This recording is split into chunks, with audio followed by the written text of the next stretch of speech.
So the new Grand Festival Plaza is officially out, and there are a ton of really interesting details that you might have missed. So in this video, I'm going to be going over all of the fun, interesting details that you should know about related to the Grand Festival. Let's jump right into this. Starting us off, you'll notice the Eiffel Tower in the background since obviously we are in the crater. This large structure, or what's left of it, looms over the entire event.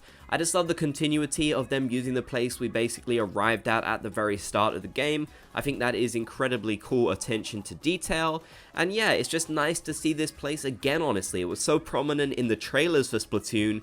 It really feels full circle that it has such a big place at the major event in the game too. Next, there are several areas that we can't actually access, but we can see off screen. There are some little glitches, I believe, that might allow you to go out of bounds, but I personally don't know how to do those. But you might be able to use those to explore some different areas. Either way, there's not exactly much going on here. They are just there for aesthetical purposes. There's like this whole campsite with a bunch of jellies in it, and just some other areas off screen with more stalls and stuff like that. You can basically see all of them, but you can't really get into them, which is a little bit of a shame, but there's so much we can explore that I can't really complain. I did notice that when going through the ink shower, something you have to do when entering the new plaza, is the drip you get on you will be different every single time. It seems like there's a lot of different combinations it could possibly end up being, which I think is really cool. So every time you enter the plaza, you're going to get something slightly different, which I just think is a really neat little addition. You know, this is something they didn't really have to add to the event, honestly, but I just love the fact that they did. I think it's so cool, honestly. Now, if you head to one of the stalls, you might notice it is run by DJ Octavio, and Captain Cuttlefish is also there with him. This is incredibly cool, and I'm sure something that a lot of people will have actually noticed right away. But I still had to point it out within this video because it is an amazing detail, and I do kind of want it immortalized within this video. However, something that I'm sure a lot of you do not know about this is if you haven't actually completed the main story mode and met these characters, then it'll instead just be a jelly there, which is really interesting. I didn't know about this personally, but I do know someone in my server, Kristen, who does not play the story mode, or at least didn't play the main story mode for the game.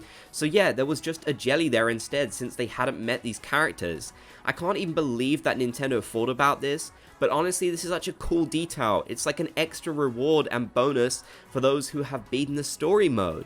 Another interesting character which has kind of been hidden away is Arced. They are off to the side in an area which you cannot access, near to the first stage that you will come across.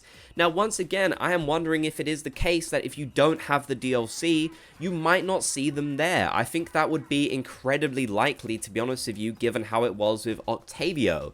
So they really have added in these cool little details and such for people who have made a lot of progress within the game, which I just think is such a fantastic addition. I love seeing them here. It really does emphasize the fact this is just a huge sort of collaboration of all three Splatoon games with references to all of them, and the culmination of all of these years worth of gameplay.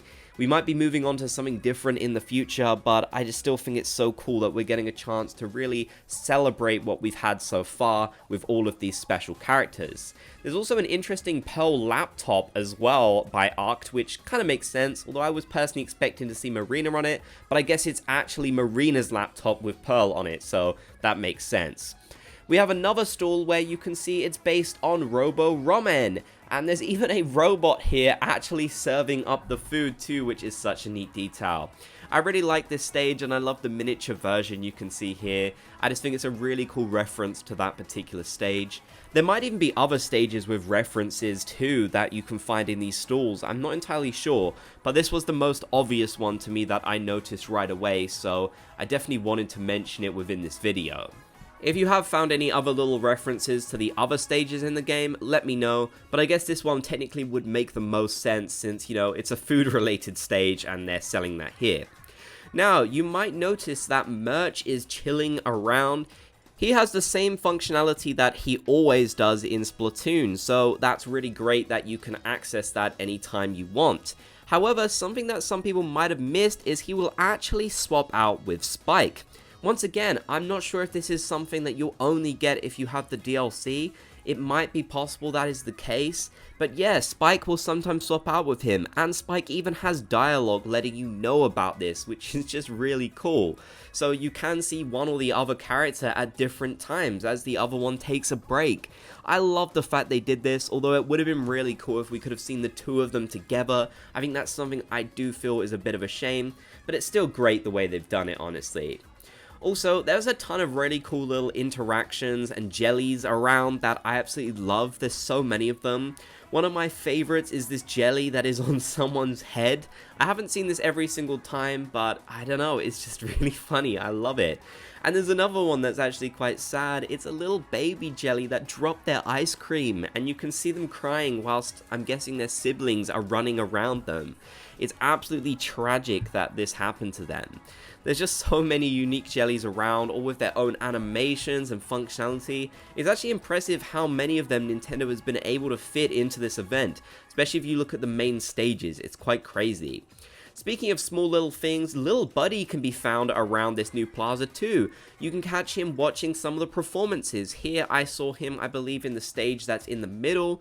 So yeah, I don't know if he'll rotate around to lots of different places. I'm guessing so though, because he does so in Inkopolis and all of that as well. So yeah, I can only imagine that you can find him in lots of different spots around the map, which is really cool.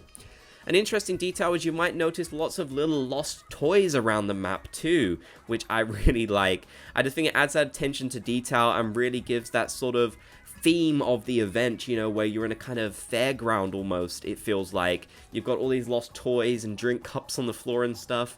I guess the jellies haven't been too good about littering, which is a little bit of a shame.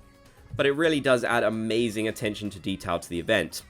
Now, in case you missed it, there is a special area where you can go to take photos.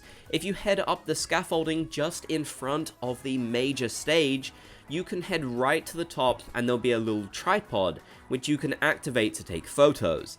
Now, this tripod is really cool because it basically gives you a bird's eye view of this entire area of the map. You can actually rotate the camera all the way around to see your own character, which is really funny, and just see it basically anywhere you want. I absolutely love it, honestly. It's just great.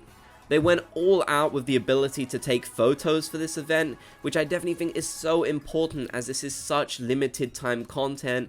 We might not see it ever again in Splatoon, so I'm really glad they're letting us remember it in our own way, however we choose. Let me know any other interesting, fun details you've noticed that I might have missed within this video. I would love to hear. If you made it to the end, be sure to comment Splat Gang so I know you did. If you enjoyed, leave a like and subscribe and turn on notifications for more.